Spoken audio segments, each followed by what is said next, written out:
Hi there, it's Rob from Onstage Lighting. Welcome to the third of our Vectorworks Spotlight tutorials.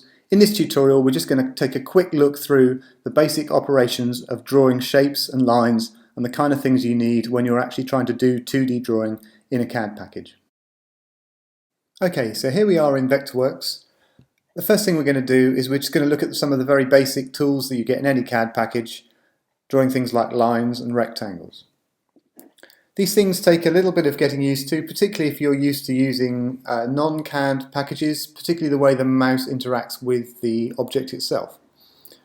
So when you're learning CAD, often the first thing you learn is how to draw a rectangle. So I'm going to choose the rectangle tool, which is 4 on the keyboard, or click it on the basic tool palette. And you can see on the screen there's a tiny little cross. That cross is where I'm going to start my rectangle from. Now, the way that the tools work in Vectorworks is that you click, let go, move and click to finish. So you don't click and drag, you basically click, move out. Now you can see the lines appearing here and the angle appearing. This is due to the snaps that I've got turned on at the moment, so don't worry about those too much. So you can see I'm moving the mouse, but I haven't got my hand on the left or the right button. I'm just moving the mouse and then I'm going to click to finish it off. You can see here, I'll just turn a couple of these snaps off because they're a little bit confusing. You can see there, there's an orange line around the rectangle, which means that it's selected. If you remember from previous tutorials, if I try and draw something else, or if I try and select the item, actually what I'm going to do is draw another rectangle. So don't forget that. You see that's the next selected rectangle. So don't forget, if I keep drawing, click, let go, move and click, I just keep drawing rectangles. Obviously, if we want to go back to the selection tool, we need to go X, select, and then we get these little blue boxes around, which are the stretch boxes, along with the orange line around, which highlights the selection. So that's the rectangle. That's quite simple. But the thing is, you might be more interested in is when we're drawing a rectangle, we draw it from a corner outwards. Now, if you remember, there's this contextual menu underneath the a toolbar underneath the main menu along the top here, and you can see there's a few options for rectangle. When you're in a tool, don't forget to have a look at those options. Now, the option we were using was drawing this rectangle corner to corner.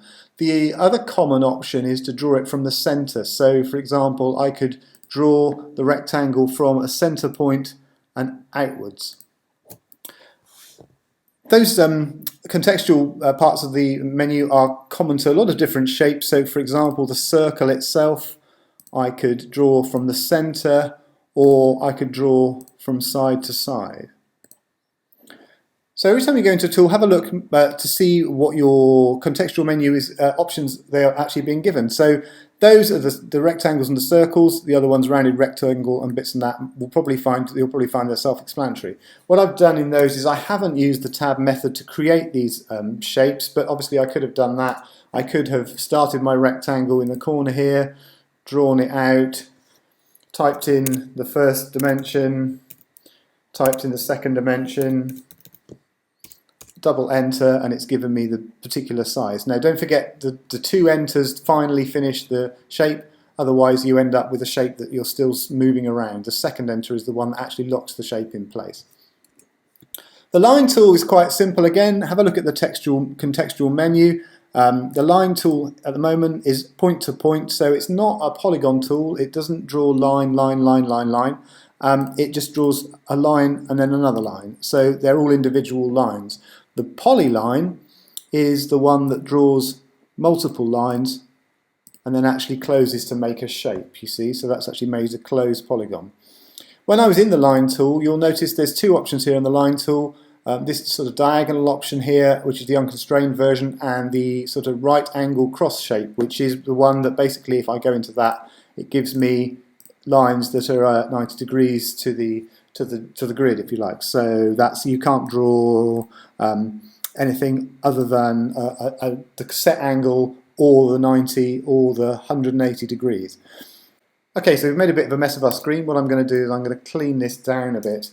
And I was just going to go on to a couple of other tools. Now, a lot of the other tools have things like, for instance, the double line has both the constrained mode and the unconstrained mode. It has some options as to how the line is controlled when you draw it, and it also has a separation here.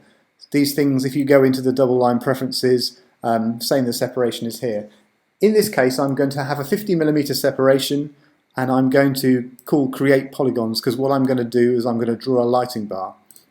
So in that instance then, I've got a 50mm separation, which is that of a standard lighting pipe. I'm going to draw polygons, which is basically going to create me a very long rectangle, and just for the sake of argument, I'm going to make it constrained lines. So if I start here, tab in my dimension, 6m, enter, enter. What that's done is it's given me a 6-meter lighting bar.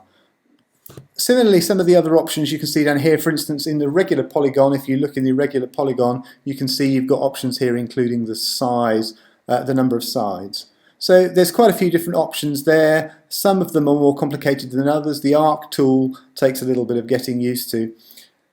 But basically you can work most of those things out for yourself. What you noticed earlier on is that I had my snaps on, and let me just show you how we could use those snaps. So to start off with, I'm just going to draw a rectangle, and the rectangle is going to be a specific size. It's going to be 1000 by 2000.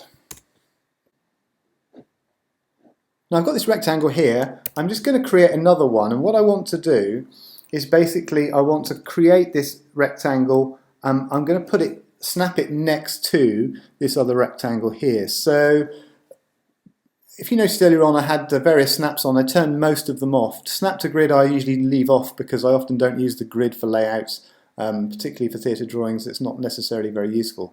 The snap I've got turned on here is the snap to object, and that's the most common one I find I use the most. What I'm going to do is I want to align these objects right next to each other by using the snap and moving them around. So what I need to do is I need to select up the object I'm going to move, and then I'm going to hover over the corner of the object. Now there's two places where I hover. One is just sort of outside and one is just inside. And one gives you a stretch, what normally gives you a stretch tool. If the stretch tool isn't appearing, it's because up here the stretch tool is turned off. If you don't want to interactively stretch things, you probably want to turn that off. So just for the sake of argument, let's leave it on so you can see the difference. So there's the stretch, there's the move. So if I turn the stretch off, I won't have a problem with that one. Now what I'm going to do is I'm going to pick it up in the corner, and then I'm going to move it over to the object, and you see as I moved it close, it snapped into position. That's absolutely dead on in position. The snap also can work in a center point as well. So now I've snapped the center over that rectangle itself. The snap also works in drawing. So for instance, if I draw a circle, I draw the circle from the middle, I snap it to that point, and then I draw it out like that, or I tab it out using the dimensions that I've got. The other snaps are quite useful. Snap to intersection is pretty useful. The smart snaps is quite useful as well. I turned them all off earlier on because they tend to draw a lot of things on the screen while you're working. So if I turn them back on again, and you see I'll draw a rectangle out, you can see lots of other lines, the angle and the dotted lines and that come out. It can be a little bit confusing to start with. The snap to object is the most common one to start with. The other thing about these shapes is that they're in the order that I've drawn them in. So the one at the back is the one that I drew first. If we want to change that, if we want to move the shape up so that we've got the back rectangle at the top, you can do that in different ways, and the simplest way to do it is to move it up, or send to front is what most software uses. Those send to front, send to back, send up one, send down one, similar to Photoshop. In that case, we can go into Modify, go to Send, send to front, and then it puts that shape on top of the other shape. If we were to draw in different layers, the layers have a draw order which we can alter, but individually shapes on a layer can sit either above or below the shape you've just drawn. So I can do Send to back, and then you can see now that circle's gone behind the rectangle. You might find that quite useful. Finally then, another couple of tools that you might want to find out about in drawing. Say you've drawn some different lines. You've got a line here maybe, a line here. You might find that you want to trim one line to another line, so you can find the trim tool. There's a few tools a bit further down. Pick a line, pick another line, and it's trimmed. You see it's trimmed that corner. The thing with lots of these tools that involve selecting a few different things, it's just getting your head around which part of the line you need to select in order for the trim or the fillet or the chamfer to happen. Talking of fillets and chamfers, I'll just zoom in a bit here and we'll just come across. So the chamfer tool is the one which basically cuts the corner off, so we can select a chamfer. Now this chamfer here, we've got 25mm chamfer, and say we'll make a bigger one. Let's make it 100, and we're going to call it 100 here as well, so it's a chamfer on both sides. To cut the corner off, we want to select the first line, select the second line, and you can see there it's chamfered the corner off. If I just undo that and I do the same with fillet, the fillet radius, we'll give it a fillet radius of 50. Same again, pick one line, pick the next line, and then you can see it's filleted the corner, created a nice curve.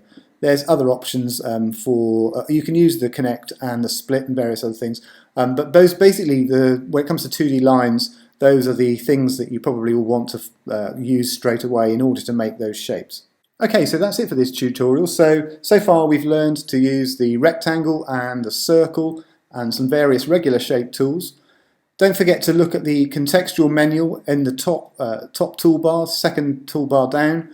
And also we've learned a few other 2D line tools such as the chamfer and fillet, and also be able to trim lines. Hopefully that's been useful. I'll see you soon.